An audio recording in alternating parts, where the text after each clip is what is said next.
Bonjour et bienvenue, je m'appelle Anthony Touchard, vous écoutez Graines d'investisseurs, le podcast fait par un investisseur pour les investisseurs. Ici on parle d'immobilier, de développement personnel et d'entrepreneuriat. L'objectif de ce podcast est de vous donner des clés et des conseils et pourquoi pas vous aider à entreprendre le changement de votre vie.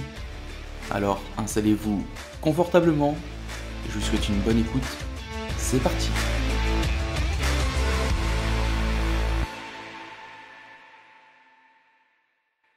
Bonjour et bienvenue tout le monde, bienvenue dans ce tout nouvel épisode du podcast Graines d'investisseurs. Comme d'habitude, c'est Anthony et c'est toujours un plaisir de vous accueillir pour l'épisode du jour. Les amis, j'espère que vous avez la forme, que vous avez la pêche, que tout se passe bien de votre côté, que il vous arrive des belles choses, etc., etc. Alors déjà, je vais m'excuser parce que la semaine dernière, il n'y a pas eu d'épisode de podcast parce que j'ai été vraiment beaucoup occupé. Et dans la vie, il y a des priorités et le podcast n'en était pas une, pardon. J'ai eu beaucoup de choses parce que déjà, je suis retourné dans le Nord pour le notaire. Et donc déjà, ça m'a pris, comme je suis loin de mes investissements et loin du notaire et tout, ça m'a déjà pris 4 jours à retourner dans le Nord, puis revenir chez moi. Donc ça y est, c'est moi officiellement propriétaire. J'ai eu mes petites clés. Et en fait, j'ai eu aussi plein d'autres embrouilles.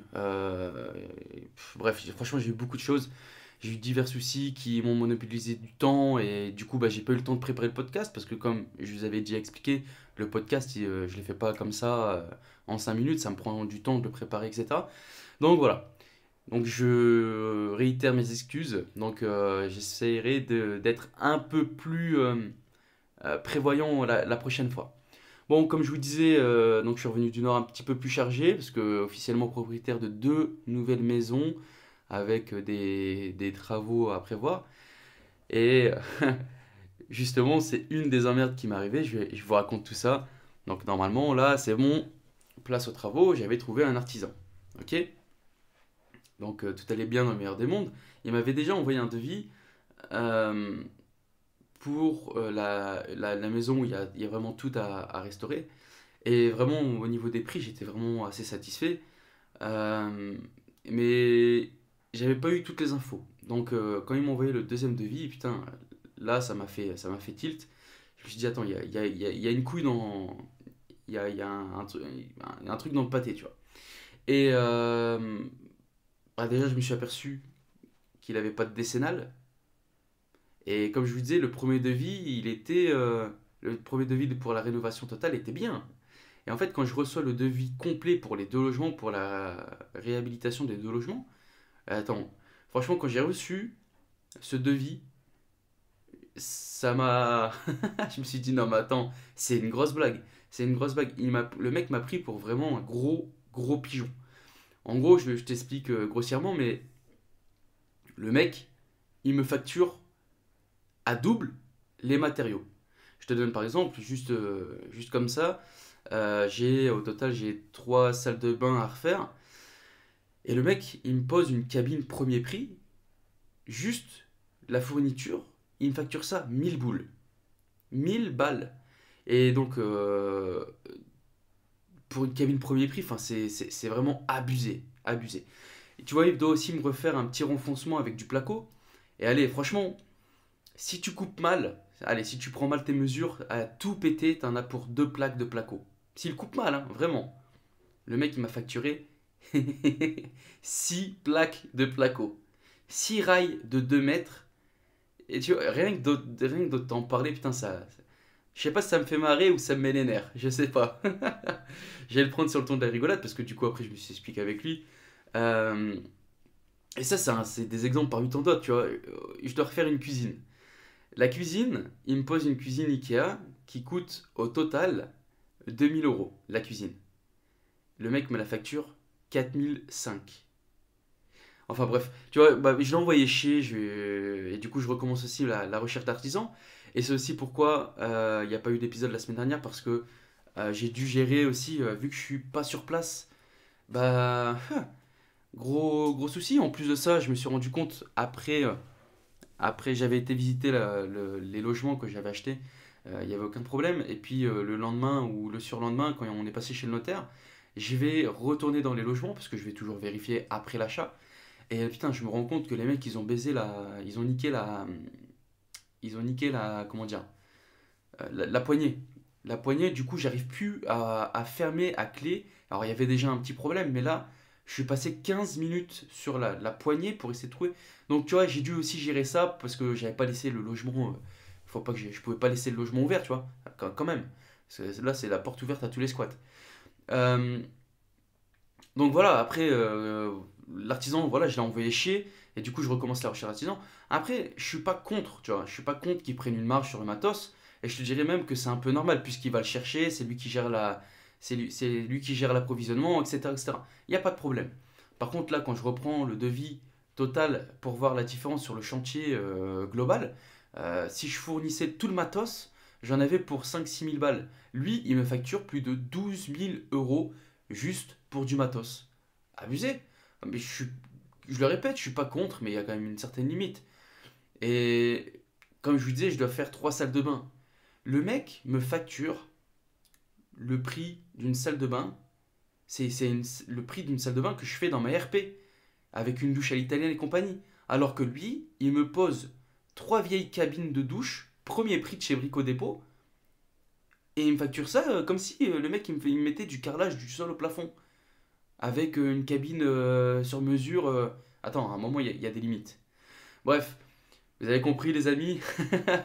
Beaucoup d'emmerdes cette semaine, la semaine dernière. Et j'ai dû du coup perdre de temps parce que voilà, pas possible. Et j'avais une équipe d'artisans, mais le problème c'est que ces artisans-là, c'est une famille.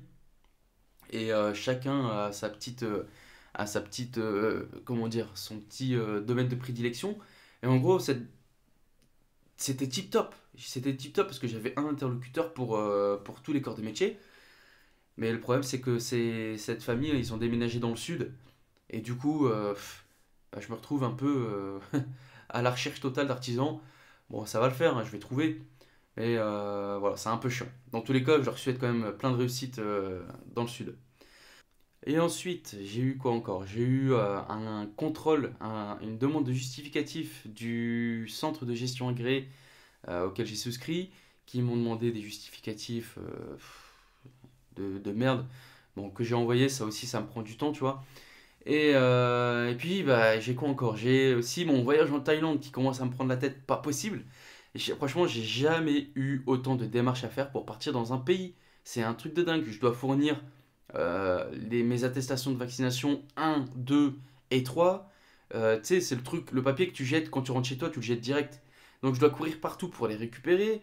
Ensuite, je dois faire une demande de passe. Ma demande est rejetée pour plein de choses différentes. Bref, c'est la merde aussi de ce côté-là. Et franchement, je commence à regretter d'avoir fait le forcing pour partir parce que c'est prise de tête. Et bon, sinon, heureusement, on va essayer de clôturer ces infos perso de manière positive. Heureusement que j'ai quand même une vision long terme pour mes investissements en bourse et en crypto, parce que sinon, je serais en PLS. À l'heure actuelle, je serais en PLS. Il y a eu beaucoup de mouvements baissiers sur les différents marchés. Après, bon, après les résultats exceptionnels de 2021, ça m'étonne pas qu'il y ait quand même une correction, c'est normal. Mais ça fait jamais plaisir.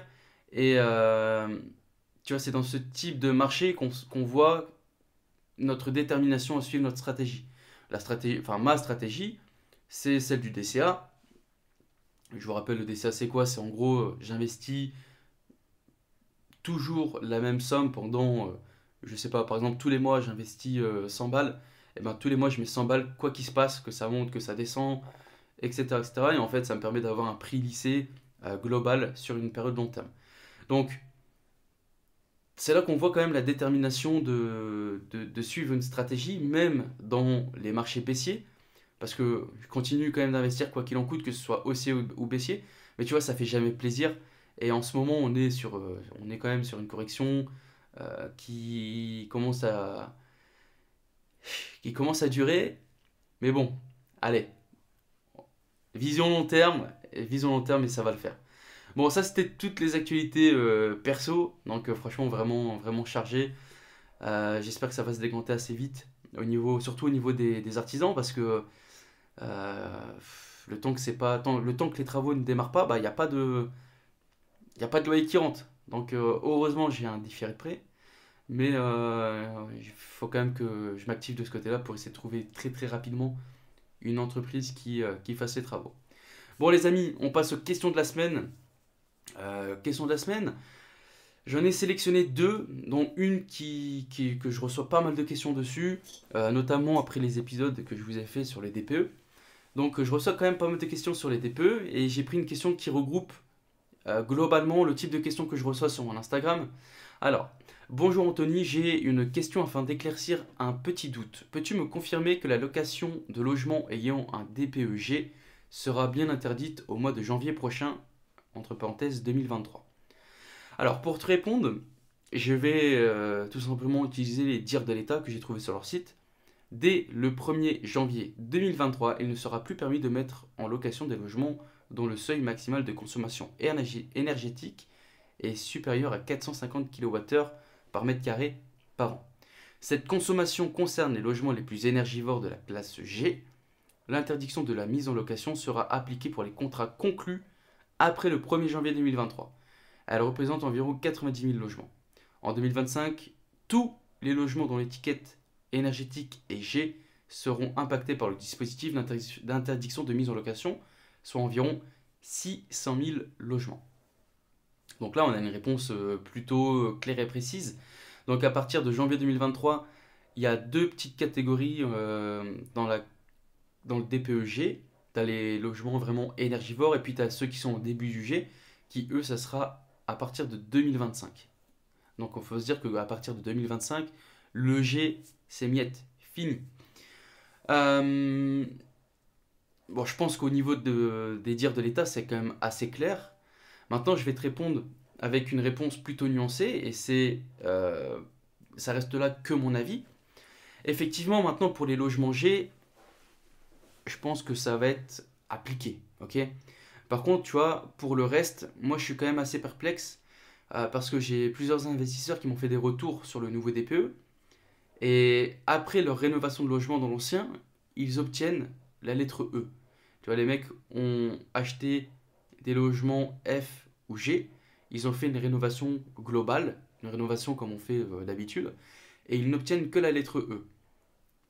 Et tu vois, perso, après avoir isolé, changé les chauffages, faire de l'élec, l'isolation de la toiture, moi je vois pas ce que tu peux faire de plus. Surtout quand on voit le prix que ça coûte et le prix que ça coûte les travaux, à un moment, les fils ne vont plus se toucher. Ça va plus matcher et l'État va peut-être se remettre en question. De plus, pour moi, c'est ok, tu vois, le réchauffement climatique, etc. Je sais que c'est quand même que c'est un enjeu global pour le futur. Mais je pense qu'il y a quand même beaucoup plus à s'occuper ailleurs, comme par exemple les avions qui volent à vide pour garder leur couloir aérien, ou encore les voitures qui consomment de manière excessive. Au lieu de faire chier les propriétaires de logements français, il y a quand même autre part à taper avant, comme si c'était les logements que c'était à cause des logements que le réchauffement climatique s'accélère. Non, je suis désolé, il y a quand même autre part. Et moi, je pense à un moment, ça va plus matcher parce que je vois pas qu'est-ce que tu peux faire de plus au niveau de la rénovation. Comment tu vas justifier tous les anciens logements qui sont depuis avant 1940? Tu peux autant le détruire dans ce cas-là. Autant détruire le bâtiment et tout reconstruire. Parce que tu peux pas. Enfin, je sais pas, tu vois. Quand tu as fait une rénovation globale, tu as réisolé, t'as tout fait, et que tu vois que tu prends un logement G, et qu'après avoir fait tout ça, tu tapes un E, bah je suis désolé. Enfin, tu veux que je fasse quoi de plus? Donc moi, je pense qu'à un moment, ça ne va plus matcher. Et en plus de ça, on se rend compte quand même que les diagnostiqueurs, ils ont même pas les mêmes calculs.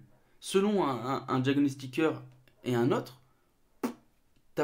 tu peux ne pas avoir les mêmes résultats. Donc tu vois, c'est encore un truc qui a été pondu à la va-vite et qui ne fait pas le taf, clairement. Les amis, je tiens juste à m'excuser parce que je parle un peu du nez, je viens de m'en rendre compte. Un petit peu malade. le temps, le temps a eu ma peau. Mais voilà. Bon, sinon, sur le DPE, voilà, hein, c'est encore un truc qui est. C'est encore un truc. Ça allait très bien le DPE. Ça allait très bien. Je sais pas pourquoi ils ont été modifiés ça. Maintenant, après, effectivement, DPEG, c'est quand même abusé. C'est quand même abusé. Avant, ça matchait parce que quand tu faisais une rénovation avec l'ancien DPE, bah, tu gagnais quand même au niveau des lettres, au niveau de ta classification. Là, je reproche pas le fait de faire des travaux, bien au contraire.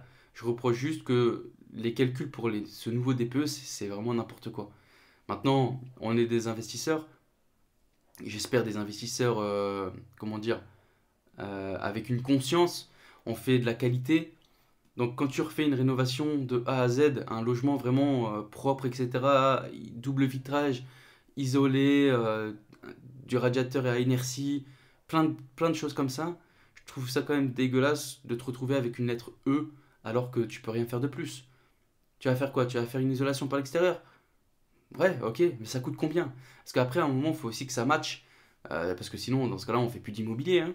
On fait plus d'immobilier. Et qu'est-ce qu'on peut dire sur le DPE? Moi, je pense qu'il va avoir un. Quand l'État va se rendre compte que ça ne matche plus, il va avoir certainement une sorte de petit retour en arrière, je pense. Pas sur, les amis, par contre, pas sur les DPE G, etc. Tu vois, pas les passoires thermiques. Mais par contre, sur les logements qui ont été rénovés au max et qui a absolument rien d'autre à faire, je sais pas quoi faire. Voilà. Donc ça, c'était ma petite réponse plutôt nuancée. Et deuxième question de la semaine. Hello Anthony, j'espère que ça va. Dis-moi, j'ai mon enveloppe travaux de 43 000 euros qui a été validée à la banque. J'avais fait un devis par une entreprise, mais j'ai refait passer une autre entreprise avec un devis à 42 000. Est-ce que la banque va m'embêter pour le déblocage ou est-ce que je pourrais garder la différence de 1K, donc de 1000 euros, sans les débloquer pour faire courir le différé? J'ai un différé de 2 ans. Et merci pour le podcast, tu m'accompagnes chaque semaine dans ma voiture. Bah écoute, salut à toi, merci pour ton message. N'hésite pas à laisser un petit 5 étoiles et un petit commentaire pour faire grandir ce podcast. Et ta question est assez simple, donc tu auras une réponse très simple, oui.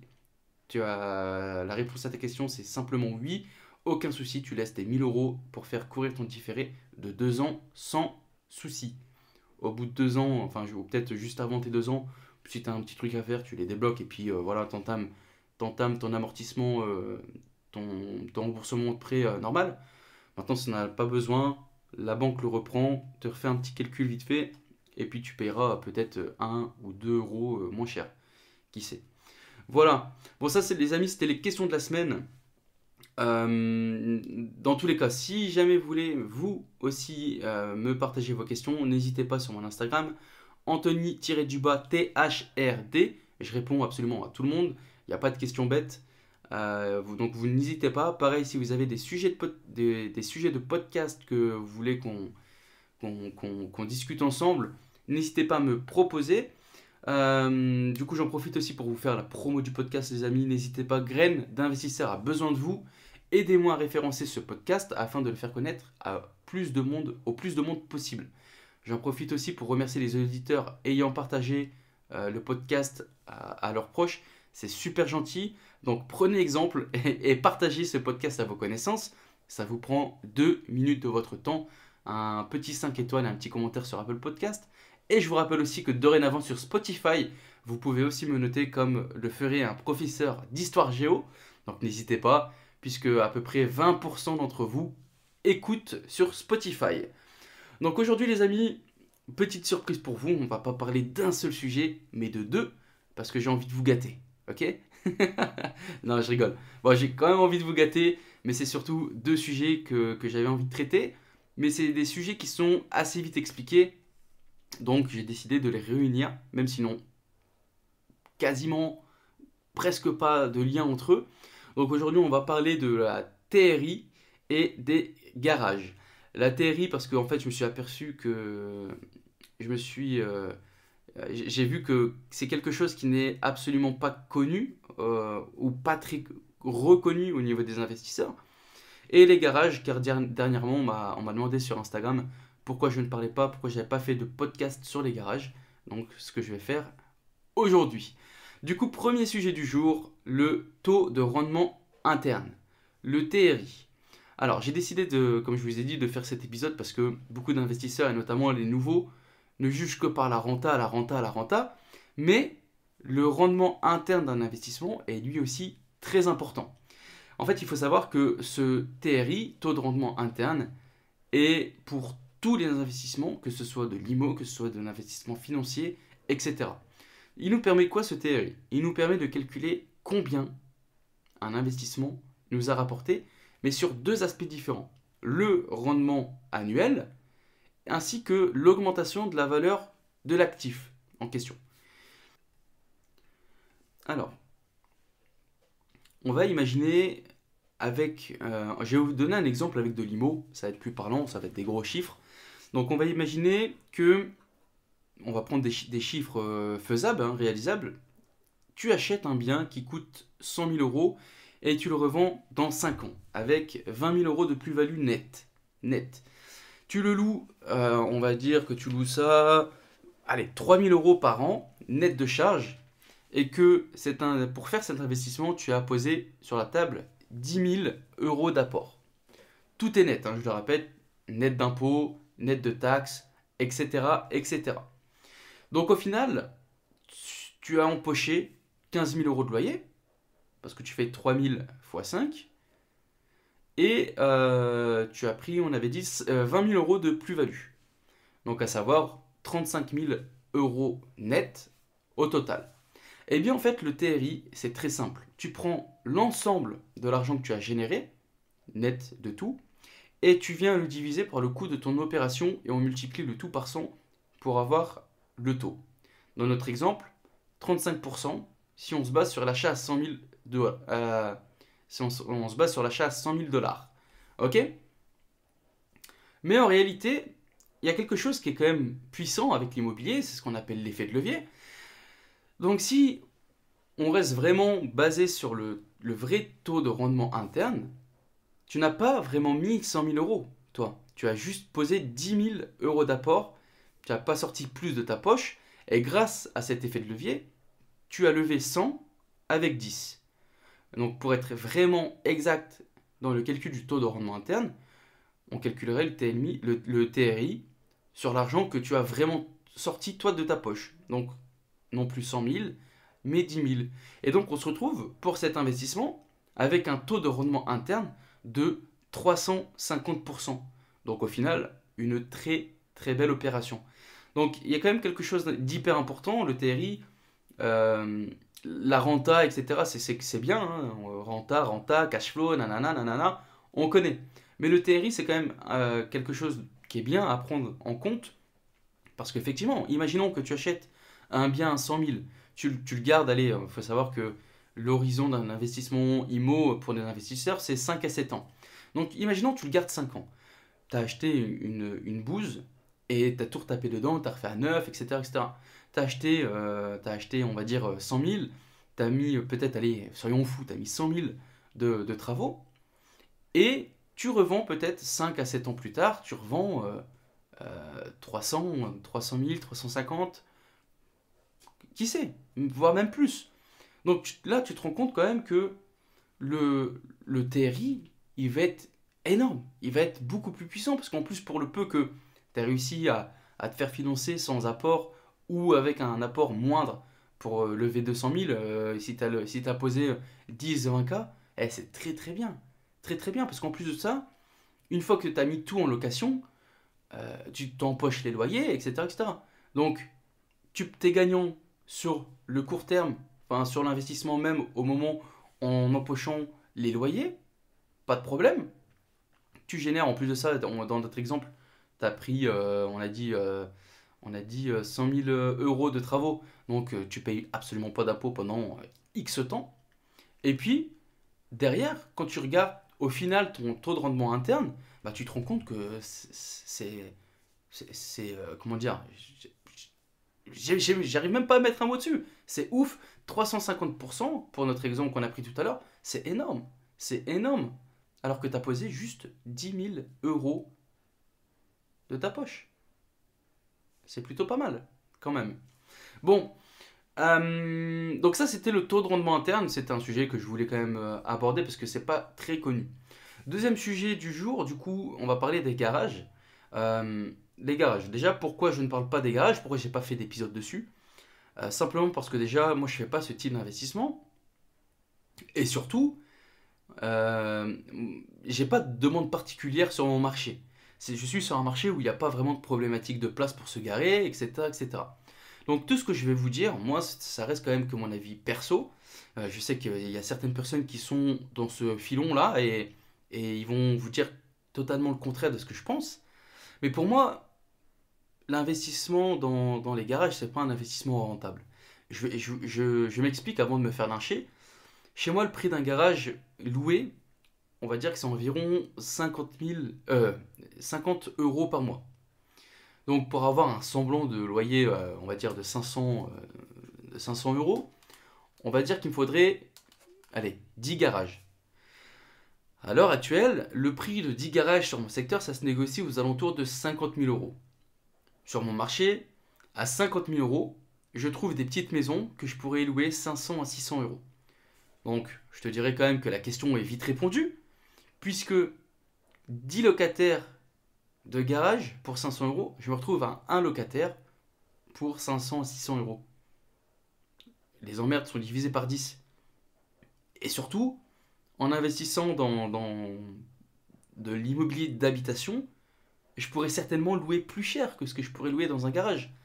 Maintenant, je vais quand même mettre des pincettes.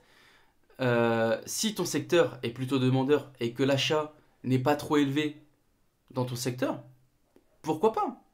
Pourquoi pas? Après, je sais que dans les grandes villes, il y a des stratégies de division de parking. Par exemple, tu achètes, une place de voiture que tu divises en deux pour y loger deux motos. Je sais qu'il y a de la demande parce que moi-même, je suis dans ce cas-là. Là où j'habite, il y a quand même cette problématique de place. Et moi, je trouve, j'ai pas repris de moto parce que j'ai pas de parking. J'ai pas de parking, j'ai pas trouvé de parking pour ma moto. Donc, il y a quand même, en fonction d'où tu es en France, de ton secteur, etc., il y a quand même de la demande. Mais bon, après, les amis, il y a pas de vérité absolue. Il y a certainement des investisseurs qui sont spécialisés dans les parkings et qui font potentiellement des résultats exceptionnels. Mais moi, dans mon secteur, dans mon marché, ce n'est pas, c'est clairement pas une priorité. Chez moi, les gens, ils se garent dans la rue sans problème. Et je te donne un exemple concret. J'ai plusieurs maisons avec des garages. Euh, Tu sais, des garages qui sont attachés au bien. Donc quand je loue cette maison, je loue avec le garage. Et le garage, il n'est pas utilisé pour garer la voiture. Il est utilisé comme débarras, comme réserve. Les mecs, ils ont mis leur congélateur dedans, etc., etc. Donc, est-ce que en fait, tout va dépendre de ton secteur où tu es. Moi, je sais que voilà, chez moi, il n'y a pas du tout de demande. C'est pas quelque chose, c'est pas quelque chose qui est hyper recherché. Et puis surtout, je trouve que les, les garages sont chers pour ce que c'est. Quand je vois que je peux acheter 50 000 euros une petite maison de 50-60 mètres carrés, qu'est-ce que je vais me prendre la tête à acheter une batterie de garage de 10 garages qui va me coûter la même chose? Alors effectivement, par contre, il y a quand même des avantages.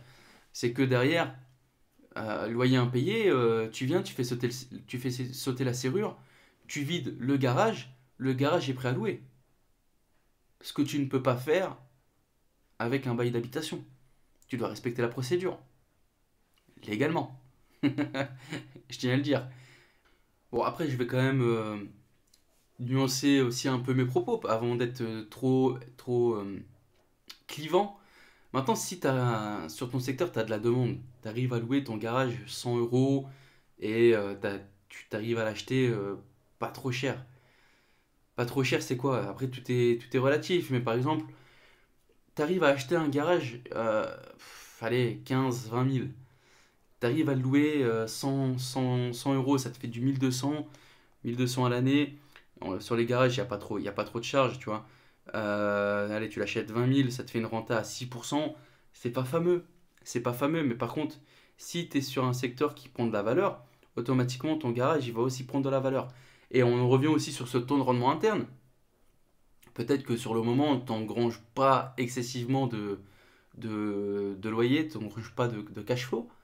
Mais si derrière, tu arrives à le revendre, je sais pas, ton garage, tu l'as acheté 20 000 et au bout de 5 ans, tu le revends, il vaut 25, 30 000, ouais, c'est que ça peut être quand même une bonne opération. Après, il peut y avoir aussi d'autres stratégies au niveau des parkings. C'est que tu achètes un bien dans une copro, tu achètes, un logement où il y a déjà une place de parking attitrée, où il y a un box fermé, etc. Bah, euh, tu divises ces deux lots, comme ça tu loues à la fois le logement à quelqu'un et tu loues à quelqu'un d'autre la partie parking garage.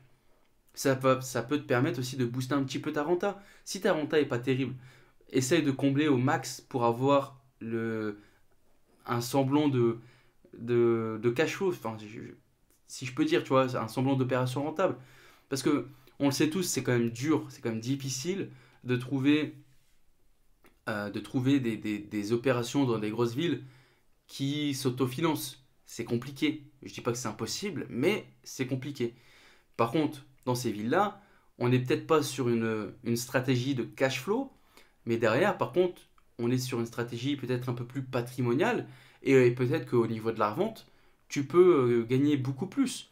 Tu vois, comme j'expliquais dans un des épisodes, il n'y a pas que le cash flow dans la vie. Quand tu vois que si tu achètes ton logement, je prends des chiffres grossiers comme ça, ça parle pour tout le monde, mais tu achètes 100 000 euros et que tu le gardes 5 ans, et qu'au bout de 5 ans, tu le revends 150. Tu as fait une plus-value de 50 000, ok? Cette plus-value de 50 000, si on la divise par 5, ça te fait 10 000 euros. 10 000 euros par an, tu as gagné 10 000 euros par an. Est-ce que tu aurais gagné avec cette stratégie à cash flow 10 000 euros de loyer par an? Après, c'est une question de savoir où se placer. Est-ce qu'on est sur une stratégie à cash flow? Est-ce qu'on est au contraire une stratégie un peu plus patrimoniale avec un gain d'argent dans le futur? Il n'y a pas de bonne réponse. Maintenant, est-ce que c'est une bonne opportunité les garages? Pour moi, je ne trouve pas. Pour moi, je ne trouve pas parce que c'est quand même, je trouve, assez cher à l'achat pour assez peu quand même de rentrées locatives.